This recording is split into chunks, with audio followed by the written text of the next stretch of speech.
Es de mucha bendición el poder sentarse y crecer en una iglesia bíblica. Sí. Y el impacto que esta iglesia ha tenido a través de sus estudiantes ahora en varios países del mundo, sí, sin duda es muy esperanzador para la labor de la iglesia.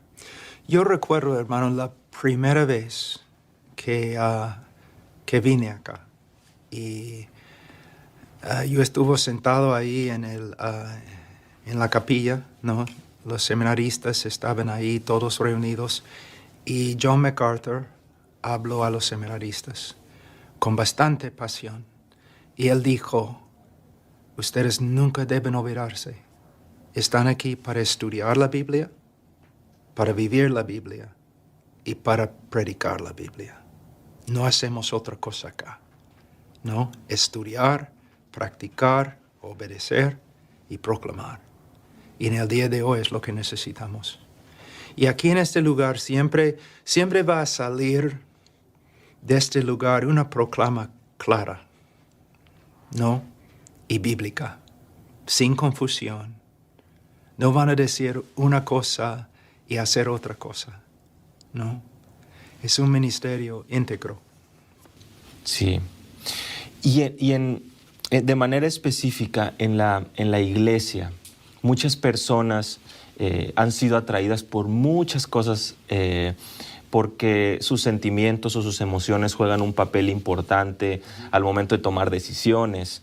Y al parecer las iglesias se han enfocado en entretener y también desde el inicio con una música atractiva, tomando ese rol como para querer atraer más gente.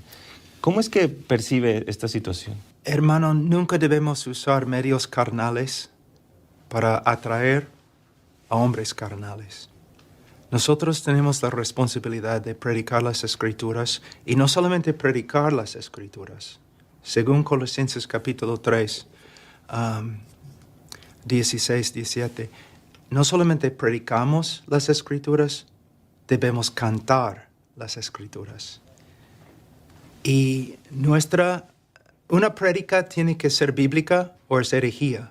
Música, la letra tiene que ser bíblica o es herejía.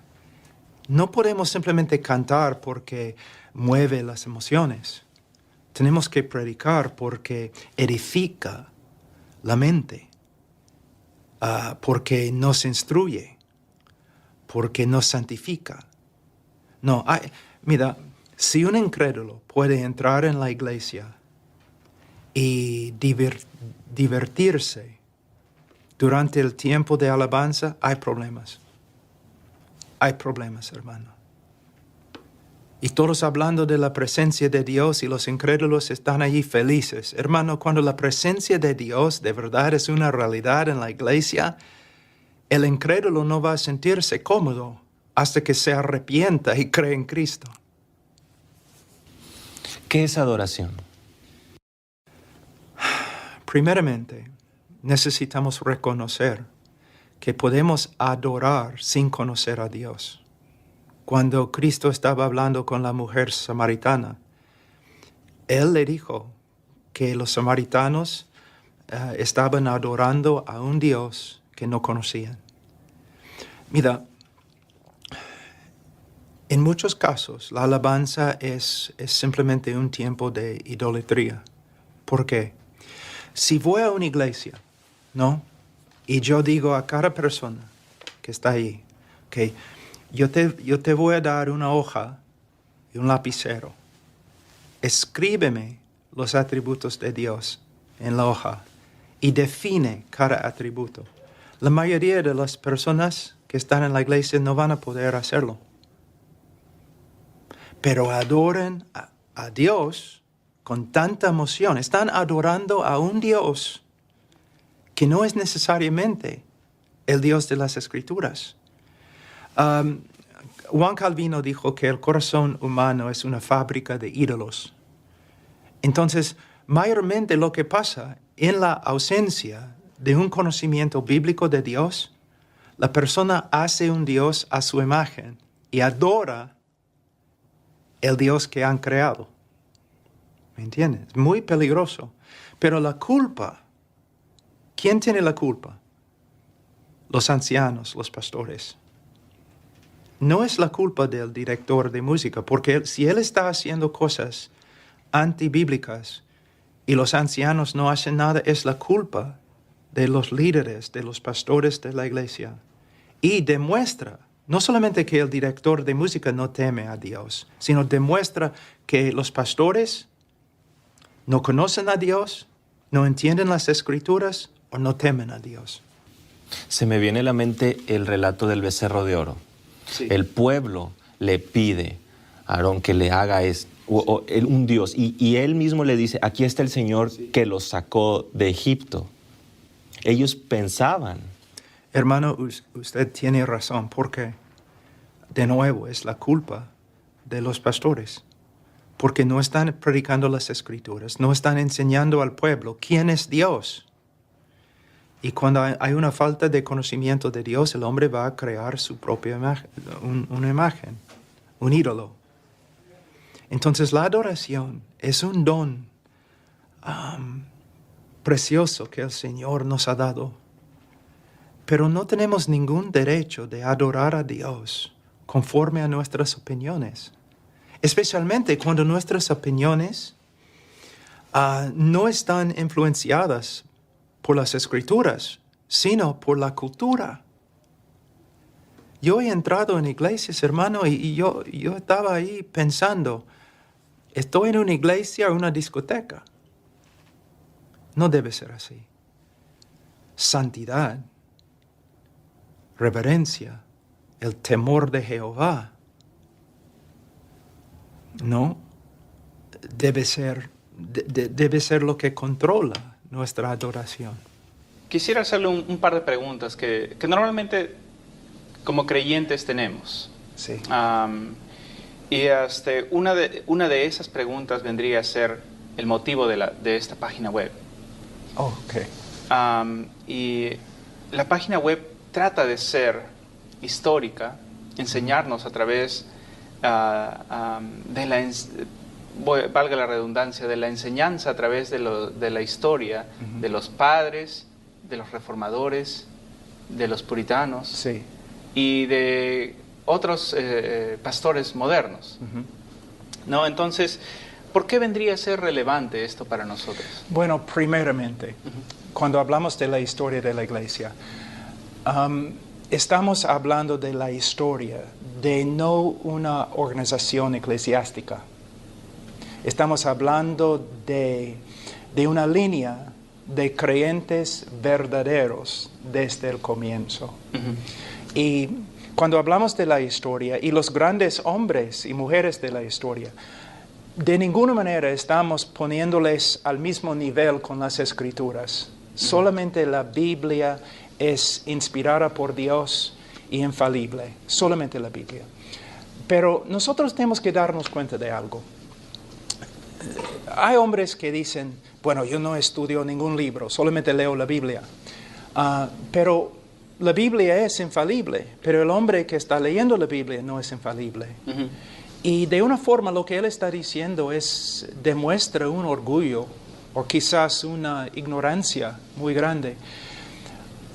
Yo debo estudiar la Biblia como la única autoridad en mi vida, pero yo me doy cuenta que no siempre voy a interpretar bien la Biblia. Entonces, con humildad, yo debo comparar mi interpretación con la interpretación de otros. Pero no solamente las personas alrededor de mí, o las personas de la misma cultura en que vivo. Yo debo también extender el rango y yo debo tratar de ver a través de toda la historia de la iglesia cómo han interpretado este texto los cristianos. Y si yo veo en la historia que hay un acuerdo entre ellos acerca de un texto, pero yo tengo una interpretación que dice otra cosa totalmente, entonces debe ser como una advertencia. Oye, ¿no? ¿La sabiduría nació conmigo? ¿Va a morir conmigo? Absolutamente no. Entonces, yo puedo usar la historia de la iglesia para ver si yo estoy andando en la línea del cristianismo histórico. Por ejemplo, hay muchos grupos en el día de hoy que están enseñando doctrinas que no se encuentran en la historia de la iglesia, en ninguna parte de la historia. Entonces, sabiendo esto, ellos deben reconocer con humildad, wow, quizás estamos equivocados o Dios ha dado una revelación nueva. ¿Me entiendes? Sí. Entonces la historia es muy importante. Sí, esto me recuerda un poco a lo que el apóstol Pedro menciona en su carta, ¿verdad? De ninguna escritura es de interpretación privada. Sí. Pero por mucho tiempo también hemos tomado una actitud reaccionaria a esto, ¿no? Como oponiéndonos, en el contexto latinoamericano, oponiéndonos a la Iglesia Católica, como solo la interpretación le pertenece a la Iglesia. Entonces, no, para oponernos o para poner un punto de diferencia, nosotros hemos tomado la posición de que somos libres de interpretar. ¿Es eso? Sí. ¿Hay algo de verdad en esto? ¿Sabe qué, hermano? Siempre en el cristianismo, no importa de qué tema estamos hablando, siempre debemos mantener un equilibrio. Las iglesias en Latinoamérica tienen razón reaccionar muy fuerte contra la idea de que la Biblia no es suficiente, que necesitamos otros hombres que pueden interpretar la Biblia y ellos nos van a enseñar. Con razón, la iglesia evangélica en Latinoamérica reacciona muy fuerte contra eso. Pero debemos tener cuidado, porque cuando decimos que la iglesia católica no es la autoridad, es verdad, pero tampoco nosotros somos la autoridad. Nosotros somos cristianos y como individuos podemos interpretar las escrituras, pero nosotros vivimos dentro de una comunidad que se llama la iglesia, y no solamente la iglesia local, sino la iglesia a través de 2000 años. Entonces, debemos mantener un balance. Yo voy a estudiar las escrituras. Todos los grandes eruditos en la historia de la iglesia, yo puedo aprender de ellos, pero no son infalibles. Entonces yo tengo que estudiar la Biblia conforme a las reglas de hermenéutica, siendo ojalá dirigido por el Espíritu Santo, pero con humildad. Yo debo hablar con otros hermanos. Y no solamente los hermanos que viven, ¿no?, conmigo, sino los hermanos que vivieron hace 500 años o aún más. Entonces, muchas veces cuando yo estudio un texto y saco mi conclusión, ¿no?, eso es lo que creo que el texto está diciendo. Yo empiezo con los teólogos y los intérpretes alrededor de mí, en mi generación, que viven en el día de hoy, hombres que respeto, no porque son infalibles, sino porque son amantes de la palabra de Dios. Pero después yo voy a seguir en la historia hasta que yo llegue a los apóstoles, ¿no? No porque ellos tienen la autoridad de interpretar la Biblia para mí, sino porque yo necesito la ayuda de otras personas que a veces me pueden corregir. Bueno, tenemos en las Escrituras una definición excelente de lo que es fe. Entonces, en Hebreos capítulo 11, versículo 1. Entonces, voy a leer. Ahora bien, la fe es la certeza de lo que se espera, la convicción de lo que no se ve. Ahora, si simplemente tomamos esta definición en serio, vamos a tener varios problemas muy grandes. Tenemos que estudiar este texto en su contexto. Pero vamos a ver el texto un ratito totalmente aislado del resto de la Escritura. Entonces dice, la fe es la certeza de lo que se espera. Vamos a decir que yo espero volar. Yo quiero volar toda mi vida. Desde mi niñez, yo quiero volar no como Superman, ¿ya? Entonces, yo espero volar y vamos a decir que tengo la certeza que puedo volar. Entonces subo a un rascacielos con toda certeza, esperando y salto. ¿Qué va a pasar? Voy a morir. ¿Es fe? No No es una fe bíblica. Vamos a ver la segunda frase. La convicción de lo que no se ve. Nunca he visto a una persona volando. Nunca. Pero yo tengo la convicción que yo puedo volar. Entonces de nuevo subo a rascacielos y salto. ¿Qué va a pasar? ¿Voy a morir? ¿Es fe? No.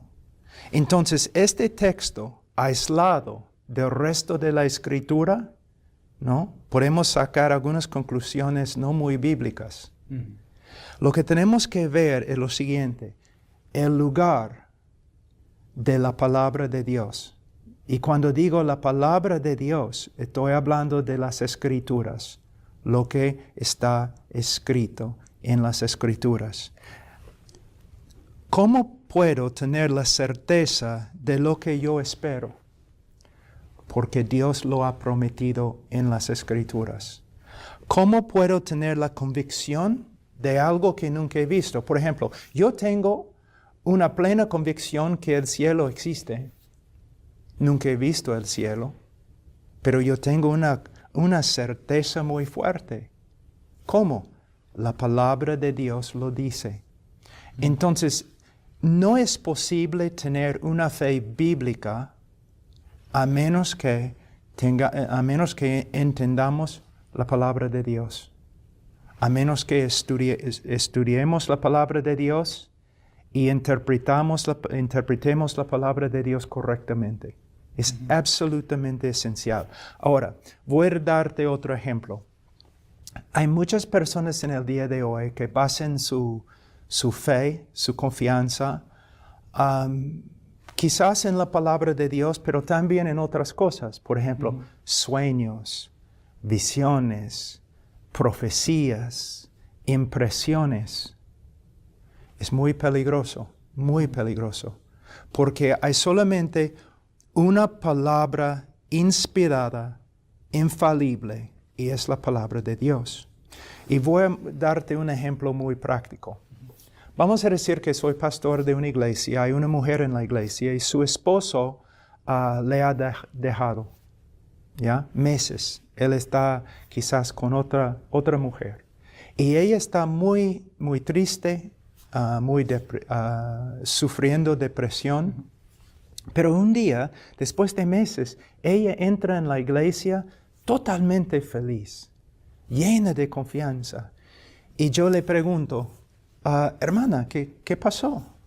Y ella me dice, el Señor me ha dicho que mi esposo va a volver.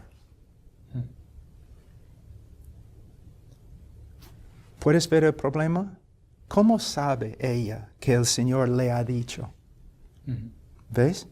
Es por medio de una impresión, por medio de una visión, por medio de la profecía de una persona. Ella ha puesto su confianza en algo que no es la Escritura infalible. También su gozo ahora y su confianza se basa en algo que tampoco es infalible. Te doy otro ejemplo que es bíblico. Después de 6 meses de pelear contra depresión y tristeza, ella entra en la iglesia con confianza, tranquilidad y con gozo. Y yo le pregunto, hermana, ¿qué pasó? Pastor, yo estaba estudiando las Escrituras y ahora yo he visto la fuerza, el amor, la fidelidad de Dios. Y yo confío en su revelación en las Escrituras. Si mi esposo regresa, si no regresa, Dios es fiel. Yo he puesto mi confianza en lo que Dios ha dicho acerca de sí mismo en la palabra de Dios. El primer ejemplo no es fe bíblica. El segundo ejemplo, sí, ¿no? En esta vida, por ejemplo, muchas personas me preguntan, no, ¿por qué esto ha sucedido? ¿Por qué esto me ha pasado? Y siempre están buscando respuestas. Y muchas veces ni la Biblia nos da la respuesta. Pero la Biblia nos enseña quién es Dios. Quizás no sabemos por qué Dios ha hecho tal cosa, pero nosotros sabemos quién es. Es un Dios fiel y bueno. Y lo que Él ha hecho es lo mejor para nosotros. La verdad principal que prediqué anoche tenía que ver con la motivación de la vida cristiana. Siempre yo digo que yo tengo más conocimiento que lo que puedo vivir. Creo que todos nosotros podemos decir lo mismo. Sabemos lo que debemos hacer. Debemos entregarnos totalmente a Cristo. Debemos ser esclavos de Cristo. Pero ¿de dónde viene la motivación? De verdad, el cristiano, después de convertirse, él necesita dos cosas. Él necesita el conocimiento para saber cómo caminar, cómo andar en este mundo. Por eso el cristiano tiene que aferrarse a la palabra de Dios. No a sus propios pensamientos, o sus emociones, o las doctrinas mundanas. No, él tiene que aferrarse a la palabra de Dios. Pero hay otra cosa. Después de saber lo que Dios ha dicho, nosotros necesitamos el poder de vivir lo que hemos aprendido. ¿De dónde viene la fuerza para vivir la vida cristiana y para ministrar en el nombre de Jesús? Bueno, la fuerza proviene de Dios a través de Jesús. Y aquí en el libro de Romanos capítulo 1 hemos aprendido, capítulo 12 versículo 1, hemos aprendido algo muy importante. Aquí dice: así que, hermanos, os ruego por las misericordias de Dios que presentéis vuestros cuerpos en sacrificio vivo. ¿Cómo podemos, o de dónde viene la motivación para ofrecer nuestras vidas como sacrificios vivos? Por medio de entender, comprender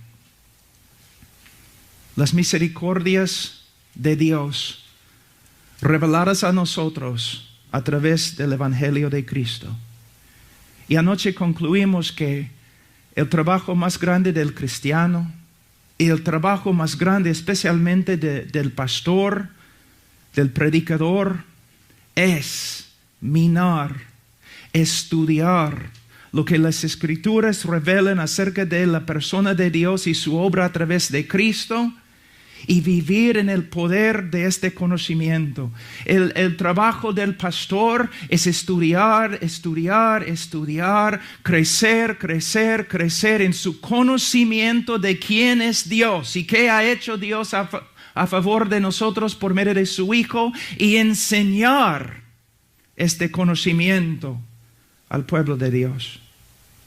Para resumir lo que decimos anoche, otra cosa que es muy importante: el pueblo de Dios en el día de hoy mayormente está sufriendo porque no conoce, que no sabe quién es Dios. Y no sabe quién es Dios porque los pastores no están predicando acerca de Dios.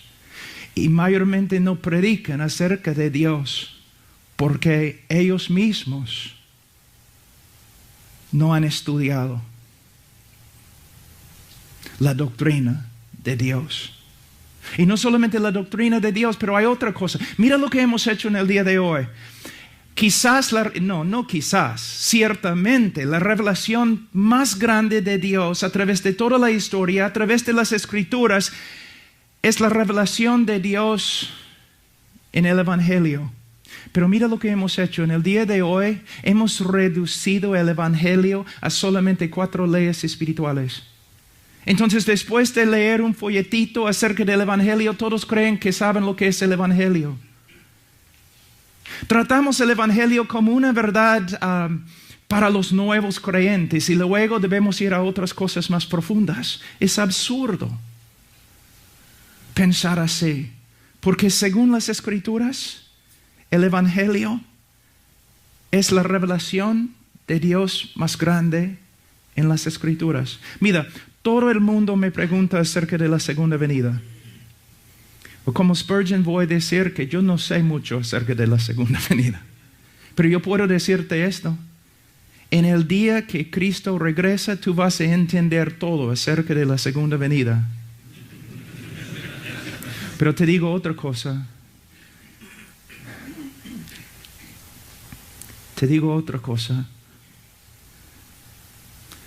Tú vas a estar en el cielo una eternidad y ni vas a empezar a comprender la gloria de Dios revelada a través del Evangelio de Cristo. Y yo puedo decir que la tarea más grande del pastor es buscar la gloria de Dios a través del Evangelio para comunicar esta revelación de Dios al pueblo de Dios. Y cuando un cristiano de verdad crece en su conocimiento del Evangelio, también va a crecer en su entrega, también va a crecer en su santidad. Si tú quieres caminar, andar totalmente entregados a Cristo, entonces tienes que crecer en tu conocimiento del Evangelio. Si tú quieres que tu pueblo, tu congregación, tu iglesia crezca en santidad y amor por Dios y el amor el uno por el otro, tienes que aprender el Evangelio y enseñarles el Evangelio. Podemos ver esto en el versículo 1 de capítulo 12. Pablo dice que la base de la vida cristiana son las misericordias de Dios. Ahora, antes que nosotros empecemos a estudiar más en este texto, yo quiero pararme un ratito. Quiero parar y quiero mostrarles algunos otros textos que afirmen la misma verdad que podemos ver acá. Entonces vamos al libro de Efesios un ratito. El libro de Efesios capítulo 4.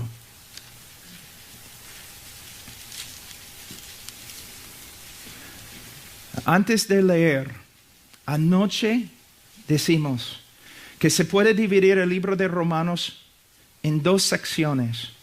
Primeramente, y el cambio se encuentra en Romanos capítulo 12, versículo 1.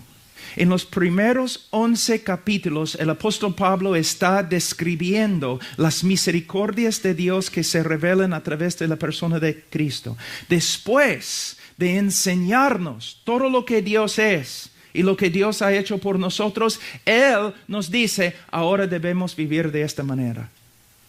Entonces, nuestra manera de vivir se basa en lo que sabemos acerca de Dios y sus misericordias hacia nosotros. En capítulo 4 de Efesios vemos lo mismo. La epístola se divide en dos. Y se divide aquí en capítulo 4. Mira lo que dice. Versículo 1. Yo pues, preso en el Señor, os ruego que andéis como es digno de la vocación con que fuisteis llamados. La preposición pues, yo pues. Él está vinculando los capítulos 4, 5 y 6 a los capítulos 1, 2 y 3. En mi opinión, la teología más profunda en todas las escrituras se encuentran en Efesios 1, 2 y 3. Porque ahí nosotros aprendemos todo lo que Dios ha hecho por nosotros en Cristo y también aprendemos todo lo que somos ahora en Cristo. Y Pablo básicamente está haciendo lo mismo como en el libro de Romanos. En los primeros 3 capítulos él está diciendo, esto es lo que Dios ha hecho por nosotros. Contémplalo. Mira lo que Él ha hecho. Y puesto que Él ha hecho todo esto, ahora debemos vivir de esta manera. De nuevo, aunque estoy repitiéndome y repitiéndome, el trabajo del pastor, del predicador, es entrar en su estudio, estudiar las glorias y las excelencias de Dios, todo lo que Dios es, todo lo que Dios ha hecho, por el creyente a través de su Hijo, y después de comprender las cosas de Dios, debe entregar las verdades a la congregación. Y la congregación, por medio de aprender estas cosas, va a crecer. Y el pastor también va a crecer. Pastores, ustedes viven en una cultura que es muy, muy activa, siempre haciendo un montón de cosas. Los pastores en el día de hoy mayormente no andan como hombres de Dios. No viven una vida de la palabra y oración. Andan como hombres de negocio, como hombres de marketing. Pastor, predicador, lo mejor que puedes hacer para tu congregación es pasar mucho tiempo con el Señor, minando las verdades, las joyas de la palabra de Dios, para entregarlas a la congregación, para que crezcan.